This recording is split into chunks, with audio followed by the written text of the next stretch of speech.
যেভাবে এবার ধর্মীয় অনুষ্ঠান পালন করতে পেরেছি, ওপরওয়ালার শুকরিয়া আদায় করছি। ওপরওয়ালা মানে কে? আমরা যদিও আল্লাহ বলে, তো আল্লাহ বলে না, বলে উপরওয়ালা। আমার সামনে তার দেবতা, এই মূর্তি, এগুলোর নাম বলতে পারছে না, বলছে উপরওয়ালা। ধন্যবাদ দেওয়া দরকার। খুব সুন্দর ভাবে এবার পালন করতে পেরেছি।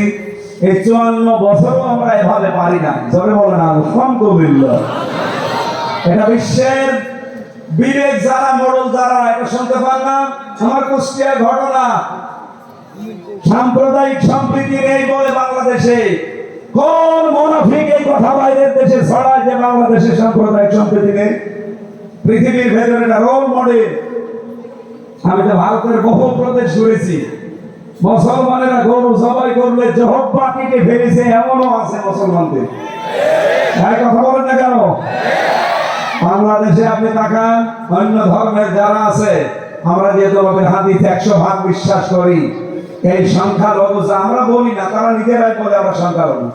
আমরা বলি এই দেশে আপনারা কেউ সংখ্যালঘু নেই, আমরা যেমন আপনারা তেমন। তারা যেহেতু বলে, এই হিসাবে বলছি, সংখ্যালঘু কোন মানুষ যদি কিয়ামতের দিন নবীজি নিজে এই সংখ্যালঘু মানুষদের পক্ষে দাঁড়িয়ে এই সংখ্যাগরিষ্ঠ যদি অত্যাচার করে তাদের উপরে, উনি ওই সংখ্যালঘুদের পক্ষে দাঁড়াবেন, আমাদের বিপক্ষে দাঁড়াবেন। আমাদের নবীর হাদিস। সেই হিসাবে এই দেশে এখন আমরা যেহেতু ইসলাম মেনে চলার একটা পরিবেশ তৈরি করতে যাচ্ছি, আমরাও গ্যারান্টি দিতে পারি। সেদিন আমি দাদা, আমার নাম ওই যে হিন্দু বৌদ্ধ খ্রিস্টান ঐক্য পরিষদের সেক্রেটারি, রাজবাড়িতে বাড়ি, সারা বাংলাদেশের মহাসচিব, কি জানো না, গোবিন্দ চন্দ্র পরামানি, নাম শোনেননি? ওনার সাথে দেখা হয়েছিল। বলছে এই দেশে যদি এবার ইসলাম ক্ষমতায় আসে, উনি নাম ধরেই বললো আমার সামনে, বলছে জামাত ইসলামী যদি আসে, এই দেশে যত ধর্মের লোক আছে সবচেয়ে বেশি নিরাপদে থাকতে পারবে। বিশ্বের মোড়লরা গোবিন্দ চন্দ্র পরামানিকের কথা একটু শোনেন, সে একজন হিন্দু মানুষ। এখানে যারা ধর্মীয় গ্রন্থের উপরে আঘাত দিলেন, আমরা অন্য কোনো কারণে না, আমরা চাই তার বিচার হোক, কারণ কোরআনে কারীম আমাদের কলিজার চাইতেও দামি। সেই কোরআন থেকে মাত্র একটা আয়াত পড়েছি, আর লক্ষ হাদিস থেকে যে হাদিসের প্রথম বরাত বলছি, এই কোরআনের সাথে সম্পৃক্ত থাকার কারণে এত মর্যাদা। আল্লাহর নবী বলেন, আহলুল কোরআনি হুম আহলুল্লাহি ওয়া খাসাতুহু। কোরআন বলা যারা, এরা সাধারণ মানুষ না, এরা আল্লাহর পরিবারভুক্ত এবং খাস ব্যক্তি। সুবহানাল্লাহ বলতে পারেন না? এই চাঁপাইনবাবগঞ্জে বহু মানুষ কোরআনওয়ালা মানুষকে নিয়ে টিটকারি করে। কোরআনের অনুষ্ঠান হলে আমরা দেখেছি তারা ভিডিওর মাধ্যমে, সংবাদ সম্মেলনের মাধ্যমে উল্টা পাল্টা কথা তাদের নামে লাগিয়েছে। আমরা নাকি কোরআনের নামে সাদা তুলি। বাংলাদেশে প্রমাণ কেউ দিতে পারবে যে কোরআনের নাম করে কেউ এই দেশে আমরা সাদা তুলেছি? না। মানুষ নিজে কোরআন প্রচার করতে পারলে সৌভাগ্যশালী মনে করে, এই কারণে আরো দেশে দিয়ে যায়। আজকে আজিজ সাহেব নাকি দায়িত্বে আছে, জিজ্ঞাসা করেন তো ও কোরআনের এই অনুষ্ঠানের জন্য কোন জায়গায় সাদাবাজি করেছে কিনা? অথচ যারা বড় বড় সাদাবাজের বাপ, তারা এই ফতোয়া নিয়ে আসে। ডক্টর মিজানুর রহমান আজহারি হাফিজাহুল্লাহ এসেরা একবার এসেছিলেন না? তাকে নিয়ে আমি কয়েকজনের কথা শুনলাম, তারা একেবারে খেয়ে দিয়ে লেগেছে মাথায় কাপড় বেঁধে, মুফাসসিরে কোরআন দুইজনই এমন এমন ফতোয়াবাজি আরম্ভ করেছে দুইজন মিলে। এই মিজান আজহারি আসার কারণে চাঁপাইনবাবগঞ্জের নাকি প্রত্যেক বাড়ি থেকে চাউল ডাউল কালেকশন করা হয়েছে। এমন কোন বাড়ি ঘর নেই, দোকানপাট নেই যেখানে সাদাবাজি করা হয়নি। আরে ভাই, আপনার মতো সাদাবাজি করতেছে কি পাথর মেরে আমি মানুষ মেরে ফেলি? কোরআন প্রচারের দায়িত্ব যেমন আমার, যেই লোকটা 500 টাকা দিচ্ছে তারও দায়িত্ব এটা, যে হয়তো সরাসরি ভাবে আসতে পারে না, টাকা দিয়ে সাহায্য করে। কথা বলেন না কেন? আর আপনি এটাকে আপনার মতো সাদাবাজি হিসাবে চালিয়ে দিচ্ছেন। কোথায় সাদা কোরআনের জন্য দান করা আর কোথায় সাদাবাজি করা? আকাশ আর পাতালের চাইতেও বেশি ফারাক না? নিজেদের অপরাধগুলো ঢাকতে তারা এই উল্টা পাল্টা কথা সামনে নিয়ে আসি। মানুষ এখন আর পাগল নেই, কারণ এটা তো আগস্টের 5 তারিখের আগে না, এখন অক্টোবরের 9 তারিখ চলছে। হ্যাঁ, কথা বলেন। 54 বছরে বহু কিছু খাওয়িয়েছেন, এখন আর খাওয়াতে পারবেন না, কারণ এখন শুধু মানুষ না, এখন আমরা আল্লাহর খলিফা। এই খেলাফতের শর্ত কি, খলিফা হতে হলে কি কি করা লাগবে, ওই কথাগুলো আজকে শুনে যাবেন তো নাকি? কোরআন দিয়ে বলবো আমি ইনশাআল্লাহ। কিয়ামতের দিনে সাহেবে কোরআন যারা, নবীজি বলেন, আল্লাহ নিজে বলবেন ইকরা পড়ো, ওয়াত্তাকি উপরে ওঠো, ওয়ারাত্তিল কিভাবে পড়বা, তারতিলের সাথে পড়ো, কামা কুনতা তুরাত্তিলু ফিদ দুনিয়া, যেভাবে দুনিয়ায় পড়তে। ও চাপাই বাসে এটা রেকর্ড হচ্ছে, সারা বাংলাদেশের মানুষকে আমি জানাতে চাই, কোরআনে কারীম যদি কিয়ামতের দিন পড়ে পড়ে উপরে উঠতে চান, তার মানে 6666টা আয়াত আমরা অনেকেই জানি, এটা প্রসিদ্ধ। 6236টা আয়াত, এটা বিশুদ্ধ। যেটা ধরে সেটা ঠিক আছে। কিয়ামতের দিন যদি এততলা বিল্ডিং এর উপরে থাকতে চান, আপনি দুনিয়াতে কোরআন পড়বেন ওইভাবে, কিভাবে আল্লাহর নবী দিয়েছেন রক্তিম। কোরআনে আপনি 3টা শব্দ পাবেন কোরআন পড়ার ব্যাপারে, আর তালাওয়া। 3টা শব্দের ব্যাখ্যা করতে গিয়ে আমি পেয়েছি 4টা অর্থ। কোন মানুষ যদি কোরআন পড়তে চায়, সে যেন শুদ্ধ করে পড়ে তারতিলের সাথে। ওয়ারাত্তিলিল কোরআনা তারতিলা। আমি আশা করব আজকে থেকে সিদ্ধান্ত নিয়ে যাবেন, এই রমজান আসার আগে আপনি তারতিলের সাথে শুদ্ধ করে কোরআন পড়া শিখবেন। এই দাবি আমি করতে পারি কিনা বলেন তো? যারা যারা পারেন না তারা হাত তোলেন। লিল্লাহি তাকবীর। ও, বাকি তো সবাই পারে, আলহামদুলিল্লাহ। চাঁপাইনবাবগঞ্জ এটা মুসলমানদের, আমার মনে হয় এটা আতুর ঘর। বাংলাদেশে আমরা যে সমস্ত জেলাকে মুসলমানদের ঘর বাড়ি বলে মনে করি, তার ভেতরে সাতক্ষীরা, চাঁপাইনবাবগঞ্জ, চট্টগ্রাম। চাঁপাইনবাবগঞ্জ 2 নম্বরে আছেন আপনারা। অত্যাচার, জুলুম, নির্যাতন সহ্য করেছেন সাতক্ষীরার পরে আপনারা। ইতিহাস হয়ে থাকবে ইনশাআল্লাহ। তাহলে এই দাবি আপনারা আশা করছি রমজান আসার আগে পূরণ করবেন।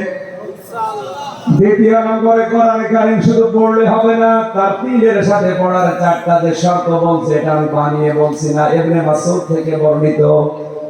নবীজি জানিয়েছেন কোরআনে কারীমকে কেউ যদি হক আদায় করে পড়তে চায়, আল্লাযীনা আতাইনাহুমুল কিতাবা ইয়াতলুনাহু হাক্কা তিলাওয়াতি। সূরা বাকারা 221 নম্বর আয়াতের প্রথম অংশে আছেন, আমি এই কোরআন যাদেরকে দিয়েছি তারা এর হক আদায় করে তেলাওয়াত করে। উলাইকা ইউমিনুনা বিহি, এরা আমার কোরআনে বিশ্বাসী। ওয়া ইয়াকফুর বিহি ফাউলাইকা হুমুল খাসিরুন।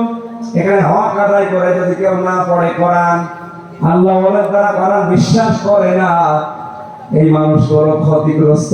বলেন নাউজুবিল্লাহ। এ পর্যন্ত আমার মনে হয় আপনি আয়াত শোনার পরে কিছু বোঝেননি, এবার বুঝবেন। এদিকে তাকান। আল্লাহ যে হাক্কা তিলাওয়াতি দিয়েছেন, হক আদায় করে তেলাওয়াত। আমি হক আদায় করে তেলাওয়াতের ব্যাখ্যা যতগুলো তাফসীর মিলিয়েছি, ফি জিলালিল কোরআনে আমার কাছে সবচেয়ে বেশি পারফেক্ট মনে হয়েছে। সাইয়্যিদ কুতুব রাহমাতুল্লাহ আলাইহি তিনি বলেন, কেউ যদি কোরআন হক আদায় করে পড়তে চায়, সে যেন তেলাওয়াত করে থেমে থেমে শুদ্ধ করে স্পষ্টভাবে। যেটা আমি আপনাদের আহ্বান জানালাম। 2 নম্বরে শুধু পড়লে হবে না, এটাকে আপনাকে বোঝার চেষ্টা করা লাগবে। কি কথা বুঝতেছেন? আপনি দেখবেন সূরা হিজরের 87 নম্বর আয়াতটা একটু বাড়িতে, ওয়ালাকাদ আতাইনাকা সাবরাম মিনাল মাসানি ওয়াল কুরআনাল আযীম। বলেন আল্লাহু আকবার। আল্লাহ বলেন, অবশ্যই আমি হে নবী আপনার কাছে 7টা আয়াত বিশিষ্ট একটা কোরআন দিয়েছি। এটা পূর্ণ পাঠ করা লাগে।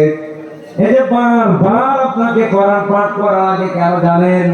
এই মহান কোরআনকে এই 7-8 বিশিষ্ট সূরাকে আমরা সূরা ফাতিহা বলে ডাকি। কেন বারবার এটা পড়া লাগে? দিন রাত 24 ঘন্টায় শুধু ফরজ নামাজও কেউ যদি পড়ে 17 রাকাত, এই 17 রাকাত নামাজের প্রতি রাকাতে এই সূরা ফাতিহা কিন্তু একবার করে পড়া লাগে। এই কথা বলেন না কেন? কেন বারবার এটা রিভাইজ দিচ্ছেন, বারবার এটা রিপিট করছেন কেন? একটা উদ্দেশ্য আল্লাহর আছে। আপনি যেন বোঝেন যে আপনি কি বলতে চান আল্লাহকে। কোরআন শরীফ আমি একটা স্টাডি জায়গায় রেখে দেখলাম, কোরআনে কারিমে আল্লাহ তেলাওয়াত সাজিয়েছেন 5 ওয়াক্ত নামাজের ফরজ, সুন্নাত, ওয়াজিব, নফল। এই নামাজগুলো যদি আপনি পড়তে থাকেন, তাহাজ্জুদ আছে, ইশরাক আছে, আওয়াবিন আছে, বিভিন্ন নামাজ আছে, এই নামাজগুলোতে যদি কোরআন শরীফ আপনি নিয়মিত পড়েন, আমি মিলিয়েছিলাম জেলখানায় থাকতে এটা 7 দিনে পড়া কোরআন শরীফ নামাজের ভেতরে পড়ে শেষ করা সম্ভব। আমি নিজে পড়েছি 5 ওয়াক্ত নামাজ মিলে। আমি সুন্নাত পড়লেও 4 পৃষ্ঠা দিয়ে 4 রাকাত পড়তাম। তাহাজ্জুদের রাত 2 রাত হতে 2 পড়া, 2.5 পড়া, 3 পড়া চেষ্টা করতাম পড়ার। এরপরে আওয়াবিন নামাজে 1 পড়া, এরপরে ইশরাক নামাজে 1 পড়া। এভাবে করে করে আমি দেখেছি 7 দিনে পুরো কোরআন শরীফ শুধু নামাজে শেষ করা সম্ভব। ওই সময় আমি একটা চিন্তা নিয়ে এসেছিলাম, কেন আল্লাহ এই সিস্টেম গুলো করে দিলেন এত তেলাওয়াতের। আমার বুঝ এসেছে এটা কোরআন কেন্দ্রিক যদি মানুষ জীবন গঠন করতে পারে, ওকে আপনি এই পৃথিবীতে পিটিয়েও শিরিক করাতে পারবেন না। এটা আমি বুঝে ফেলেছি ওই সময়। আপনি দেখবেন এখানে নামাজের ভেতরে পড়বেন, একটু বোঝার চেষ্টা করবেন যে কি পড়ছেন। নামাজে যাওয়ার আগে 2-5 মিনিট অন্তত বাংলা অর্থটা, শাব্দিক অর্থগুলো একটু দেখে যাবেন। নামাজে তেলাওয়াত করলে আপনার মন বসে যাবে। 3 নম্বরে শুধু বুঝলে হবে না, যা বুঝলেন ওইটা আপনার প্র্যাকটিক্যাল লাইফে মানা লাগবে। কথা বলবেন? আমার প্রশ্ন, এই বাংলাদেশে এই 54 বছরে কোরআনে কারিম আছে না নেই? আরো জোরে। কিন্তু ব্যক্তিগত জীবন থেকে আন্তর্জাতিক জীবন পর্যন্ত মেনে চলার পরিবেশ আছে। এমন এমন অফিসে দেশে আছে সরকারি, যেখানে চেষ্টা করলেও হালালকে হালাল জানে মানা যায় না, হারামকে হারাম জানে মানা যায় না। এরকম অফিস নেই দেশে? চলেন আপনাকে দেখাবো। 3টা বছর আমি নিজে প্র্যাকটিক্যাল দেখেছি।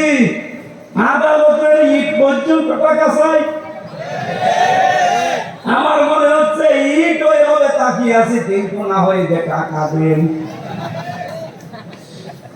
বাংলাদেশের একটা অফিসের নাম বলেন যেখানে আজ টাকা ছাড়া ফাইল চলে না। ফাইল চলে না, টাকা দেবেন, ফাইলের মনে হয় হাত পা বেড়ে যায়।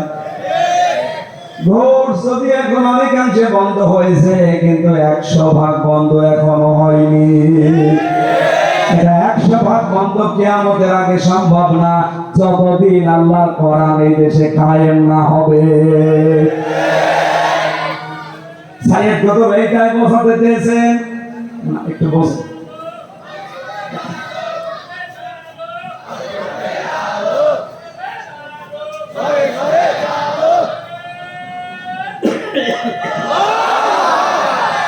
তাকবীর যদি দেবেন, আপনার মধ্যে মরা মানুষ তাকবীর দেওয়া দরকার আছে। তাকবীর দেওয়ার দরকার আছে একটা যুবক মানুষ, বুড়ো মানুষ। হ্যাঁ, এটা যুবক মানুষ এখন তো শিবিরে ছেলে নেই। ওই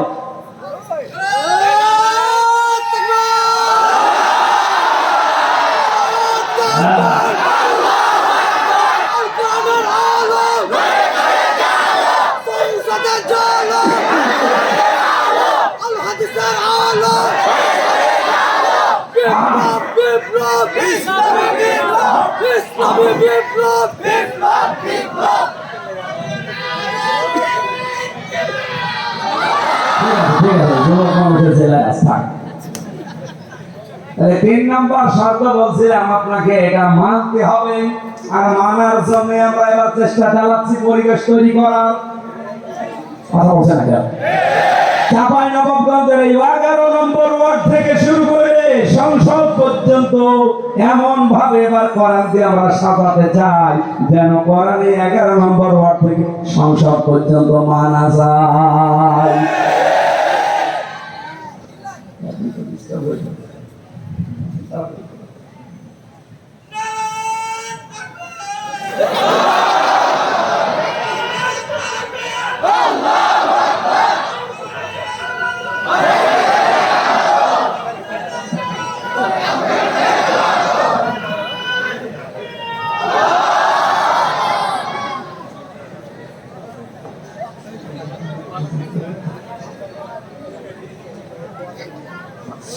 চাঁপাইবাসী 4 নম্বরটা বলছিলাম, এই পৃথিবীর ময়দানে কোরআন যেন মানুষ মানতে পারে সেই ব্যবস্থা করে দিতে হবে।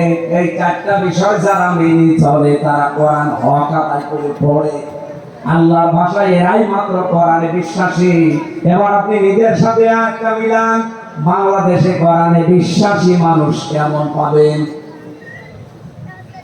কত মানুষ কোরআনের রেফারেন্স দেয় সংসদে দাঁড়িয়ে, অথচ 4টার একটা মানে না। আমি নিজে তাকে প্রমাণ করবো, আসেন আপনি যদি আমার সামনে শুদ্ধ করে কোরআনে কারিমের একটা সূরা পড়তে পারেন, আপনাকে আমি মিষ্টি খাওয়াবো। রেফারেন্স দিচ্ছে কোরআনের, মানুষ আল্লামা হয়ে গেছে, স্বামী আর স্ত্রী বানিয়েছে কোন স্ত্রী? 1 নম্বর তো পেলাম না। 2 নম্বরে কোরআনে কারীম বুঝতে শুধু আয়াত পড়ে লাকুম দীনুকুম ওয়ালিয়া দীন লা ইকরাহা ফিদ্দীন, অথচ আয়াতের বাংলা অর্থ যদি সঠিকভাবে বলতে পারে আমি মিষ্টি খাবো, বাংলাটাও পারি না। একটা আয়াতের কমপক্ষে আমি 33টা করে অর্থ পেয়েছি, আমার এই মোবাইলে আছে।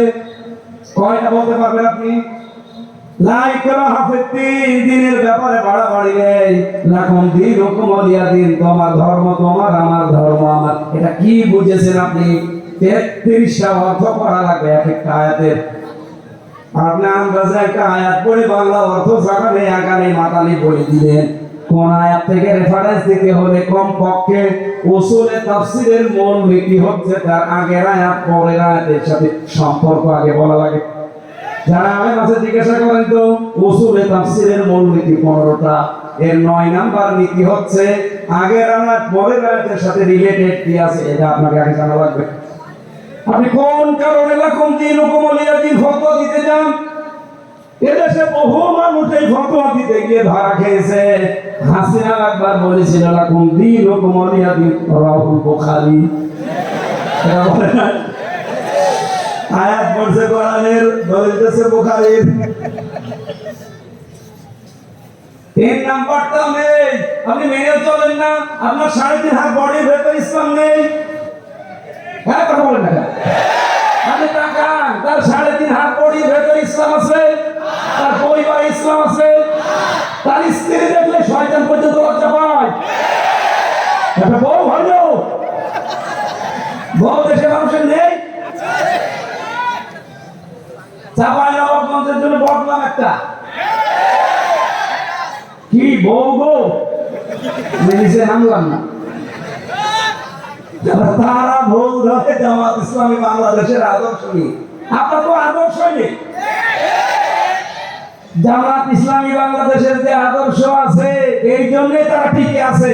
আপনি তো আদর্শই নেই, আপনি কি নিয়ে মানে যে তর্ক বিতর্ক করেন, কি নিয়ে করেন? আপনার আদর্শ আছে বলেন তো, আপনি কি আদর্শের উপরে আছেন? আপনার আদর্শ চাঁদাবাজি করেন, একটা আদর্শ হইল। আপনার আদর্শ পাথর দিয়ে মানুষ হত্যা করে, একটা আদর্শ হইল।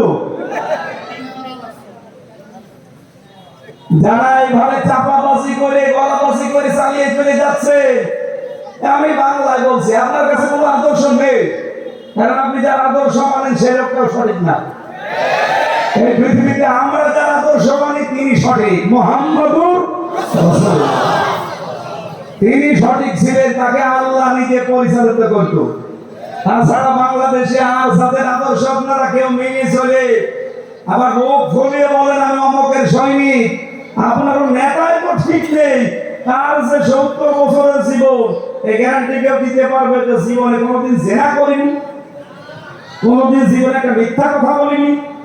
হ্যাঁ, কথা বলতে কেন? আমরা যারা আদর্শ প্রচার করি, কায়েম করতে চাই, গ্যারান্টি আমরা দিতে পারি। এমন মহান চরিত্র আল্লাহ তাকে দিয়েছে, কিয়ামত পর্যন্ত কোন কিনারা করে পাবেন না যে কি আদর্শ তার ভেতরে আল্লাহ দিয়েছে। আজিম শব্দ আল্লাহ কাউকে দেয়নি, মুহাম্মদ রাসূলুল্লাহকে দিয়েছে। আর এক জায়গায় দিয়েছেন আল কোরআন আল আজিম। ওইটা কিছুক্ষণ আগে সূরা হিজরের 87 নম্বর আয়াত পড়লো। কোরআনকে আল্লাহ আজিম বলেছেন, আর মুহাম্মদ রাসূলুল্লাহর আদর্শকে আল্লাহ আজিম বলেছেন। সুবহানাল্লাহ বলতে পারেন না? এজন্যই চাপাবাজি গলাবাজি বাদ দেন।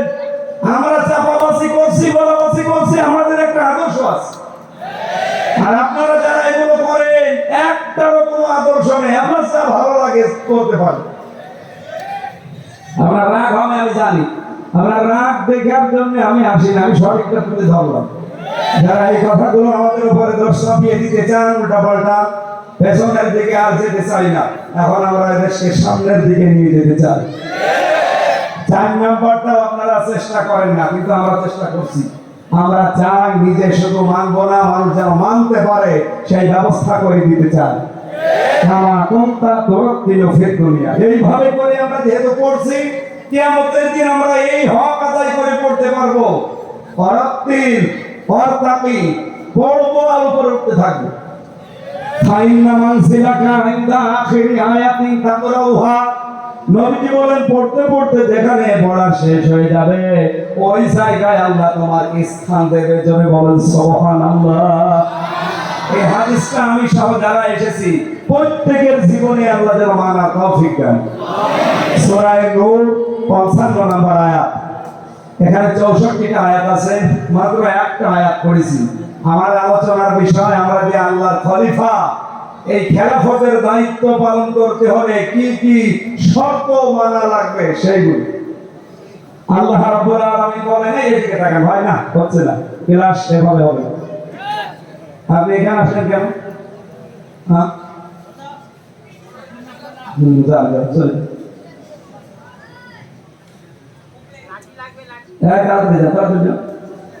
আপনাদের সবই জবাই করলে 2 গ্রাম খানা হয়ে যাবে না। এরকম স্বাস্থ্য দরকার। আমার তো শেষ করে দিয়েছি। হাসিনার উপরে এমনি রাগ হয় আমার, এই কারণে আমার কণ্ঠ শেষ করে দিয়েছে।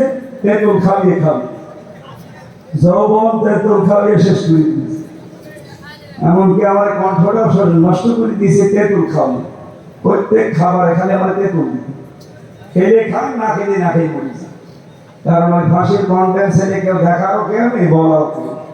ও শয়তানদের যা বলতো ওরা তাই করত। আর কপালটাও আমার খারাপ। কারারক্ষের দায়িত্বে যেই বইটা পেয়েছিলাম, 100টার ভেতরে আমার মনে হয় 90টাই মালাই। মালাই তো বলা ঠিক না। দেবদুল্লাহ, সুব্রত বালা, আশিক কুমার, চয়ন ঘোষ, নাম মুখস্থ করে ফেলেছি। বলো তো তাদের নাম বলছে সব তো আল্লাহর বাণী নাকি? মাইকের সব বাড়িয়ে গলা হয়ে যাচ্ছে, ভাব দিয়ে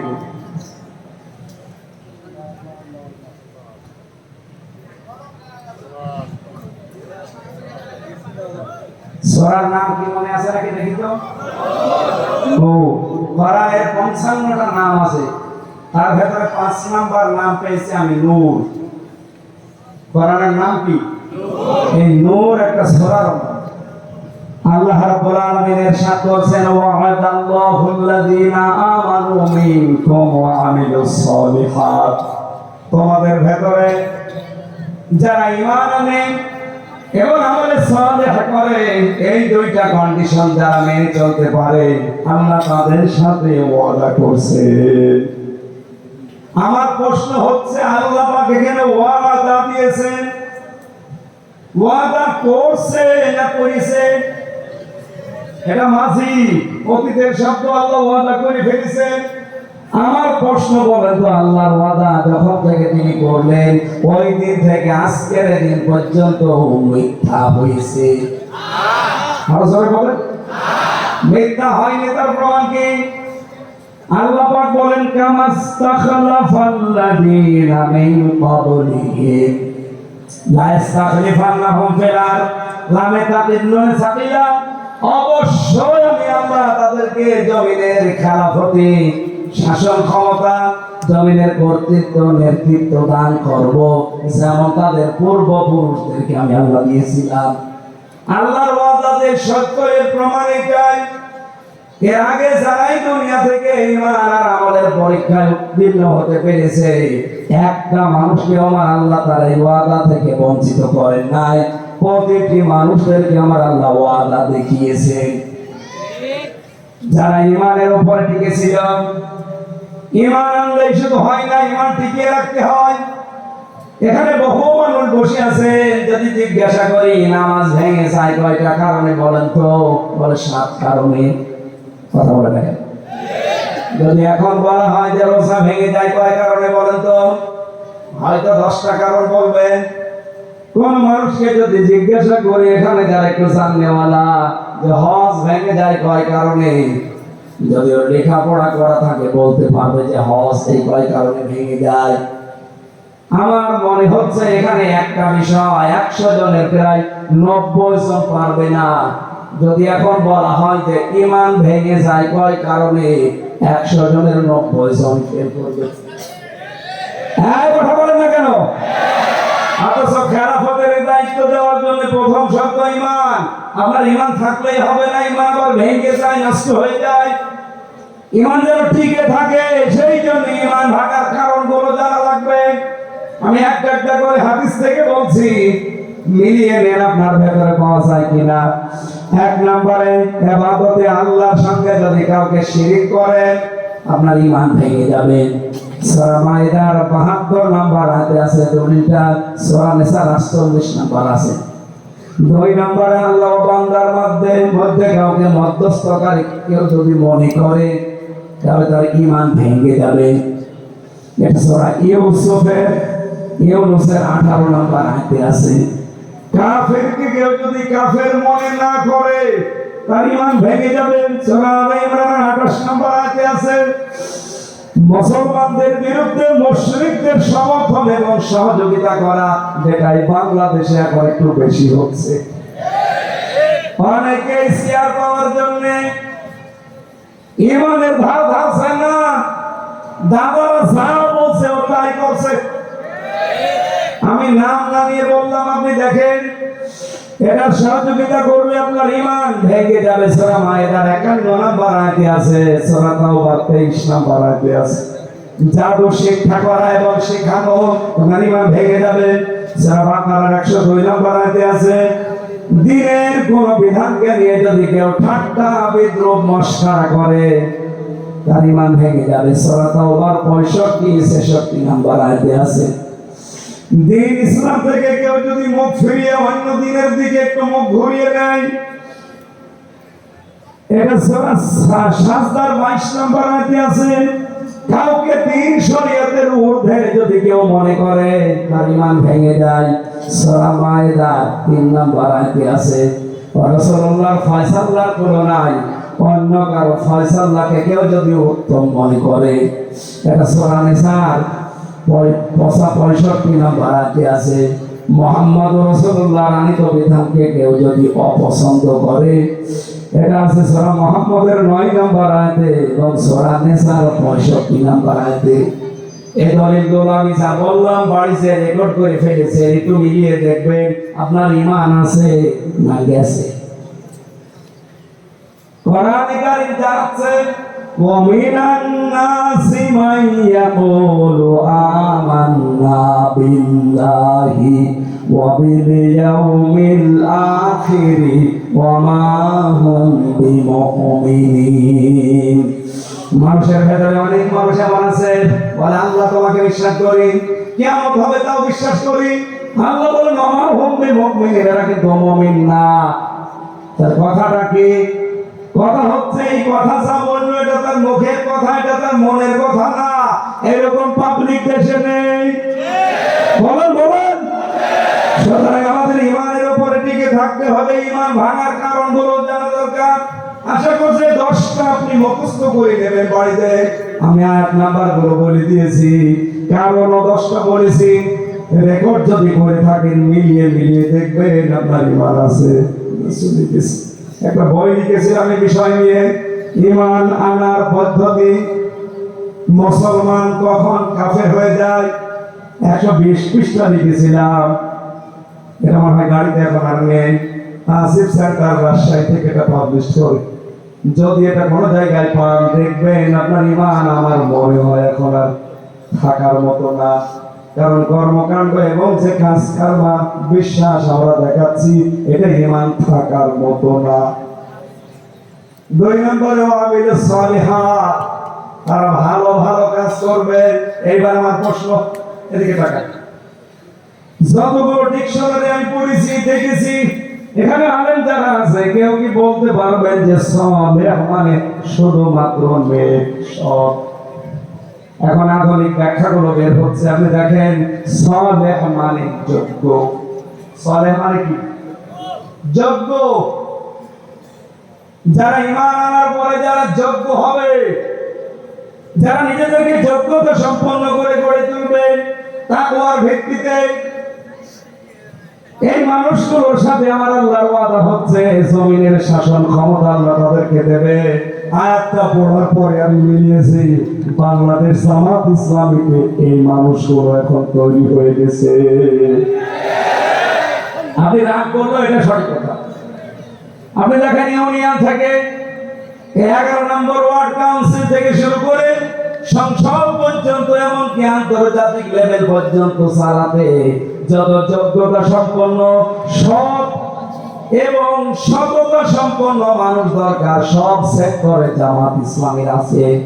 এখানে আমেরিকার মতো খ্রিস্টান রাষ্ট্র তারা আজ বলতে বাধ্য হচ্ছে যে বাংলাদেশ জামাত ইসলামীকে এই দেশে আমরা 5 কারণে ক্ষমতায় দেখতে চাই।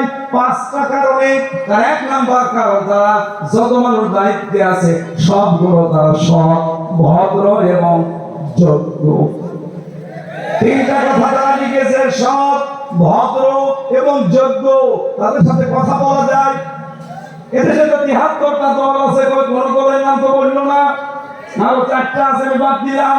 প্রথমটাই দেখেন তো একটা খ্রিস্টান এই সার্টিফিকেট দিচ্ছে যে জামাত ইসলামী বাংলাদেশ রাষ্ট্র ক্ষমতায় যাওয়া দরকার 5 কারণে। তার 1 নম্বরে এরা যত মানুষ আছে এই দেশে নেতা সব যোগ্য, সৎ এবং ভদ্র। সুবহানাল্লাহ বলতে পারেন না? 1000 বছর আগে নবীজিকে আবু জাহেল যেমন বলেছিল আল্লাহ আমিন আসসাদি, আমার মনে হচ্ছে এই খ্রিস্টানরা এখন এই দেশের একামতে দিনের কর্মীদেরকে সেই সার্টিফিকেট দিচ্ছে। এখানে এবার আমরা এই আয়াতটা পড়ার পরে বিশ্বাস করতে পারছি, কারণ জমিনে আল্লাহ খেলাফতি কিছু কিছু কারণে দেয়। তার 1 নম্বর কারণ, যখন আল্লাহ দেখে জমিনে এই মানুষগুলো সবচাইতে বেশি অত্যাচারিত হচ্ছে, এই অত্যাচারের বদলা হিসাবে তাদেরকে শাসন ক্ষমতায় বসিয়ে দেয়। এটা আছে সূরা কাসাসের 5 এবং 6 নম্বর আয়াত। অনুরিদু আন নামুন্না আলাল্লাযিনা ইসতাদআফু ফিল আরদ। আমি আল্লাহ একটা ইচ্ছা করলাম, ফেরাউন যাদেরকে জমিনে দুর্বল করে রাখতে চেয়েছিল, জুলুম অত্যাচার নির্যাতন করে, ওয়ানাজালাহুম আইম্মাতা, আমি চাইলাম তাদেরকে জমিনের নেতৃত্ব কর্তৃত্ব দিয়ে নেতা বানিয়ে দিতে। আল্লাহ নেতা বানিয়ে দিচ্ছে না? এবং এই জমিনের শাসন ক্ষমতা বিশেষ করে ওয়ারিস তাদেরকে বানিয়ে দেন। এতটুকু আল্লাহ শেষ করে দেন, তাদেরকে আমি জমিনের কর্তৃত্ব দান করবো, শাসন ক্ষমতায় বসিয়ে দেব। কেন বসাবো? আমি ফেরাউন, হামান আর তার দলজনকে দেখাতে চাই তাদেরকে সবচেয়ে বেশি ভয় যারা পেত ওই মানুষগুলোকে আমি আমরা রাষ্ট্র ক্ষমতায় বসাতে চাই। বাংলাদেশ জামাত ইসলামীকে এই দেশের সালেম, রাম আর বাংলা এই 54 বছর সবচেয়ে বেশি ভয় পেয়েছে। অন্য কোন দলকে এত ভয় পেয়েছে? কারোর উপর অত্যাচার এভাবে হয়নি। এদের উপর অত্যাচার করেছে একটাই মাত্র কারণ তারা বুঝে ফেলেছে যে এরা সম্ভাবনা একেবারে কাছাকাছি।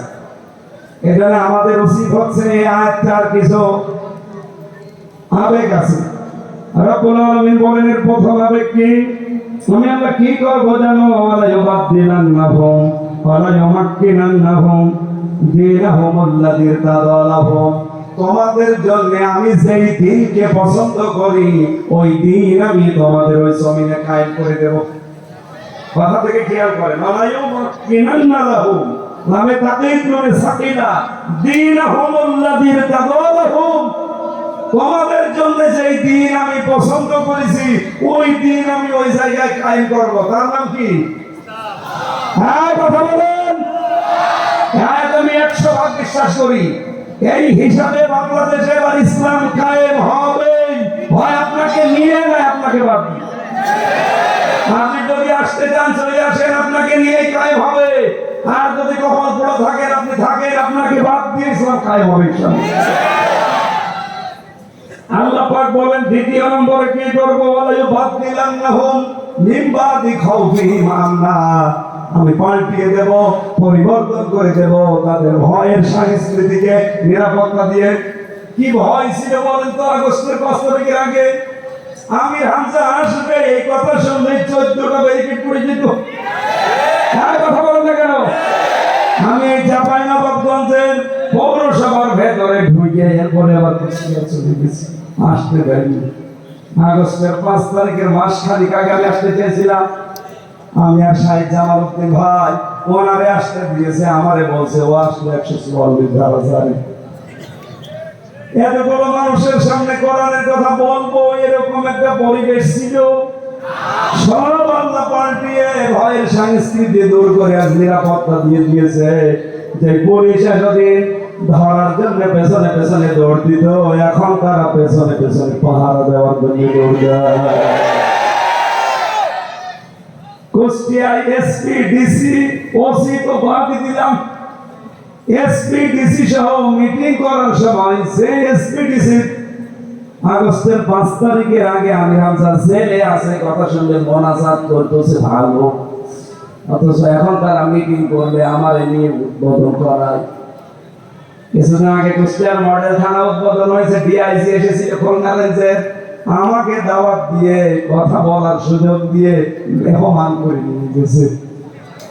আল্লাহ মনে হচ্ছে আয়াতটা বাস্তবে আমাদেরকে দেখিয়ে দিয়েছে ভয়ের সংস্কৃতি সব দূর করে নিরাপত্তার বেষ্টন দিয়ে সেটা বলে দেখা।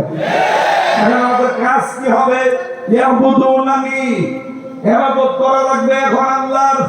লা ইউশরিকুনা বিহি শাইআ, আল্লাহর ইবাদতের সাথে কাউকে শরীক করা যাবে না। ওমান কাফারা বাদা যালিকা, এরপরেও যদি কেউ মুখ ফিরিয়ে চলে যান ফাউলাইকা হুমুল ফাসিকুন, তারাই গুনাহগার, তারাই ফাসিক, তারা সীমা লঙ্ঘনকারী। আল্লাহ আমাদেরকে এই আয়াতের যে কন্ডিশন গুলো শুনলাম, ইবাদত করা লাগবে আল্লাহর, শিরিক করা যাবে না, এই শর্তগুলো মেনে ঈমান আর আমলের উপরে প্রতিষ্ঠিত থেকে খেলাফতের দায়িত্ব এবার যেন আমাদের দান করে, বলেন আমিন। মেয়েরা যারা এসেছেন বিভিন্ন জায়গায়, শুধু নামাজ পড়া রোজা রাখা আর কালো বোরকা পরা ইবাদত না। আপনার জন্য আমার লিখিত বই আছে দাম্পত্য জীবনের কলহ এবং তার সমাধান, এটা মেয়েদের প্রত্যেক বউকে পড়াবে। ও কেন গন্ডগোল করে আর এটা ঈমান আনার যে পদ্ধতি বললাম, এই যে যেটা নোট করেছিলাম এই বই থেকে, আমার লিখিত বই, এটা নিয়েছি, কাজে লাগবে। মেয়েদেরকে দেবেন, মঞ্চে আছেন। আমি যতটুকু বুঝেছি পরিবারে আর শান্তির পেছনে, শান্তি না থাকার পেছনে দায়ী বউ আর শাশুড়ি, এই দুইজনের ছোট মনের কারণে। হ্যাঁ, কথা বলা লাগবে। আমার মতো হাজার হাজার স্বামী এখানে বসে আছে, মেয়েরা যারা এসেছেন আবার একটু ঘুম থেকে ওঠেন। আপনারা তো ঘুমাচ্ছেন, ওঠেন। শুধু নামাজ পড়বেন, রোজা রাখবেন, কালো বোরকা পড়বেন, জান্নাতে যেতে যাবেন না। যে মেয়েটা পুত্রবধূ হয়ে আসে ওইটাকে নিজের মেয়ের মতো মনে করা লাগবে। এটা আজ 100টার 98টা শাশুড়ি মনে করে না, এখন বলবে না কেন?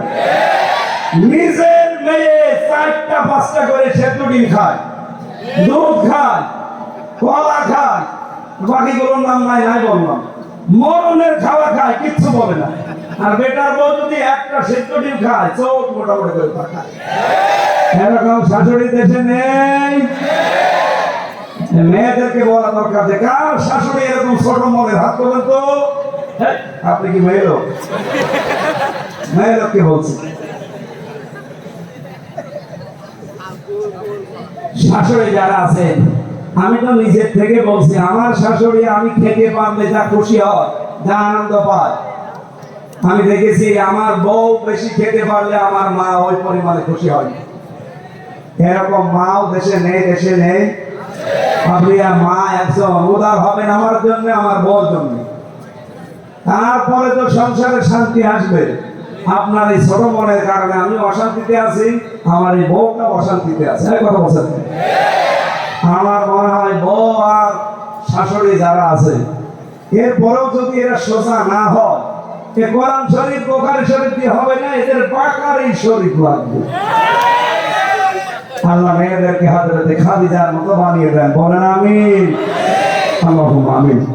লা ইলাহা ইল্লা আনতা সুবহানাকা ইন্নী কুনতু মিনাজ জালিমিন। আল্লাহুম্মা গফিরলি ওয়ারহামনি ওয়াহদিনি ওয়াফিনি ওয়ারযুকনি ইয়া রাব্বাল আলামিন। কণ্ঠটা মারাত্মক ব্যথা করছে, হঠাৎ বসে গেল, এই জন্য আমি শেষ করে দিয়েছি।